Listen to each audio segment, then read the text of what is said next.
깊은 잠도 못 자고 운동이라든지 뭐 이런 여러 가지 문제가 있는 애기들은 소변으로 우리가 검사가 가능해요.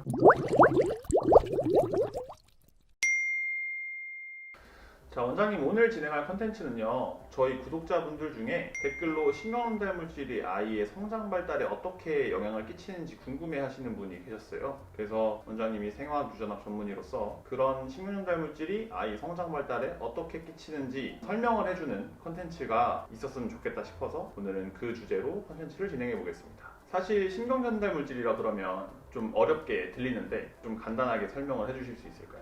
우리 그 뇌하고 뇌 신경이나 이런 데서 신경 전달 물질이 분비가 돼요. 그러면 그것이 다음 신경에 영향을 주는 것이 이제 신경 전달 물질이거든요. 그래서 그것이 너무 없거나 이제 그 너무 없다는 거는 엄마가 이제 임신 중에 막 이제 입덧도 심하고 또 그렇잖아요. 그런데 그때 엄마가 섭취하는 음식 중에 신경 그 전달 물질의 재료가 되는 이런 거를 충분히 먹었는지, 그리고 또 임신 후에 아기를 낳고 나서도 이제 모유를 통해서 아니면 다른 뭐 분유를 통해서 충분히 먹었는가 하는 거는 아기한테 직접적인 영향을 주는데, 이거는 아주 아기의 뇌 기능 발달에 아주 중요한 역할을. 아이가 진짜 잘 자고 잘 먹고 굉장히 평안한 거 하고, 아이가 깊은 잠을 자지도 못하고 굉장히 부채고 이상스러운 소리가 난다든지 행동이 좀 발작적으로 일어나는 거는 다 이런 그 신경 전달 물질하고 연관된다고 우리가 생각을 하고 있어요.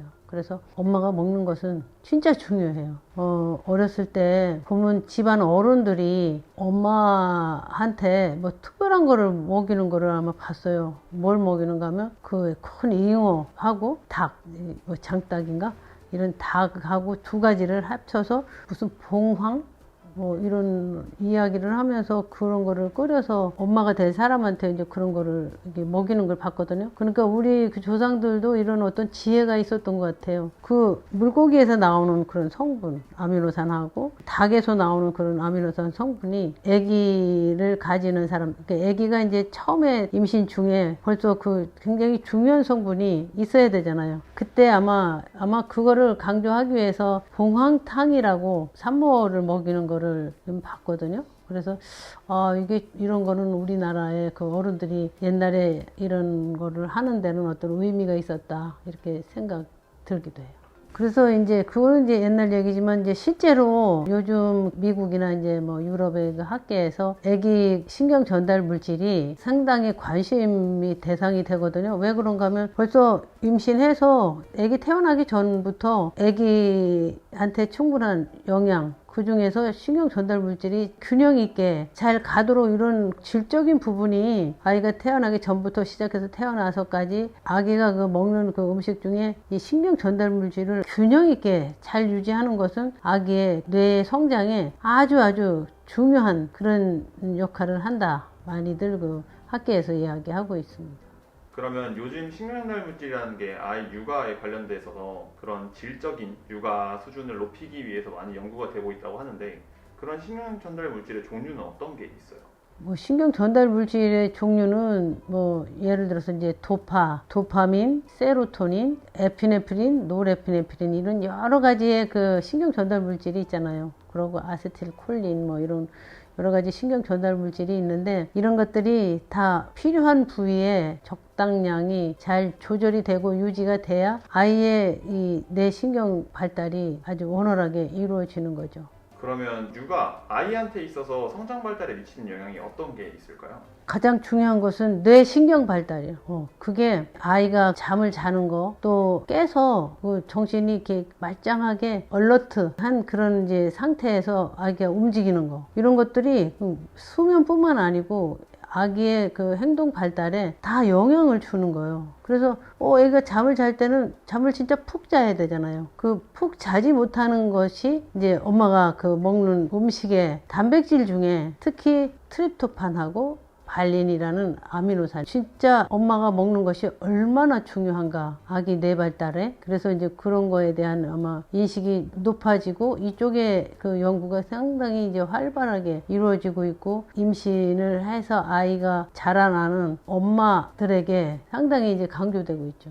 그런데 또 이것이 이제 밸런스를 딱 맞아야 돼요. 어떤 것이 더 많다고 그래서 그런 성분만 먹이는 건 더더나 위험하고, 밸런스가 딱 맞아야지 아이가 이제 평온해지고 또 성격의 형성에 아주 중요한 역할을 해요. 아기가 벌써 이상하게 뱃속에 있는 태동이 너무 이렇게 조용한 것도 나쁘지만, 벌써 뱃속에 있을 때 그 아기의 태동 자체가 너무 그냥 막 과격적으로 이렇게 움직이는 것 자체도 이거하고 영향이 있고, 우리가 또 특히 태동 중에서 막 딸꾹질하는 그런 것 같은 태동이 있다는 거는 뱃속에서 벌써 뭔가 위기 상황이 이루어지고 있다고 우리가 판단할 정도예요. 그래서 아기가 이제 태어나면 이제 이렇게 엄마가 바로 아기를 또 관찰할 수 있잖아요. 그런데 이제 아기가 수면에 문제가 있다든지, 아기가 이제 잠의 질이라든지, 아니면 자고 나서의 그 반응, 아기의 그 울음소리하고 행동이 아주 조용하고 차분한 반면에 아기의 그 울음소리가 날카롭거나, 아니면은 이제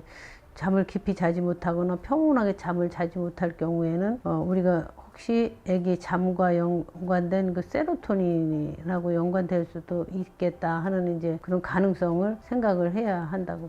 그래서 이제 뱃속에 이제 태동에 문제가 있을 때 엄마가 먹는 음식 중에 세로토닌의 원료가 될 수 있는 단백질 중에서, 단백질이 이제 분해되면 아미노산이 되잖아요. 그 아미노산 중에 트립토판과 발린이 세로토닌의 주 원료거든요. 근데 이런 것이 충분히 섭취가 되고 있는지 한번 생각해 볼 필요가 있습니다. 그래서 이제 이게 이제 좋다, 또 중요하다, 이런 것 때문에 이런 발린이나 트립토판을 너무 많이 먹어버리면 오히려 머릿속이 시끄러워지는 거죠. 그래서 그게 많이 먹는 게 좋은 것이 아니고, 이 적정량, 그 비율이 상당히 중요하니까 이제 이런 거에 대해서 이제 신경을 써야 되는데, 아기가 깊은 잠 못 자고 이제 여러 가지 문제가 있을 때 뇌 신경 전달 물질을 확인할 필요가 있거든요. 그래서 아기 소변을 좀 받아서 우리 소변을 가지고 이제 물론 이제 가장 그 정확한 거는 뇌 척수를 가지고 이제 검사를 하지만, 이제 이런 거는 침습적이잖아요. 아기를 찔러야 된다는. 그렇지만 아이가 이제 소변 보는 거를 하루 정도 소변을 받은 거를 가지고 뇌 신경 전달 물질을 분석을 하면 아기의 그 머릿속에 신경 전달 물질, 뉴로 트랜스미터의 질을 평가할 수 있다 하는 거죠. 그래서 이제 아기가 이제 자라는데 모든 것이 중요하지만, 특히 이제 뇌 발달 우리가 관심이 있잖아요. 태어나서 3세까지 어느 정도 뇌 발달이 확보가 돼야 되는데, 여기에 이제 부족함이 없게 우리가 이제 하는 거에 제일 중요한 것이 엄마가 섭취하고 있는 음식 중에 이것이 충분한지, 또 너무 많은 것보다는 밸런스가 맞는지를 확인하는 것이 이제 중요하고, 아이가 진짜 이렇게 걱정이 되는 아기, 막 깊은 잠도 못 자고 뭐 운동이라든지 뭐 이런 거에 여러 가지 문제가 있는 애기들은 소변으로 우리가 검사가 가능해요. 그래서 아기 행동 발달에 이런 걱정이 되시는 분들은 혹시 댓글로 달아주시면 제가 아는 한 도움을 드릴 수 있을 것 같습니다.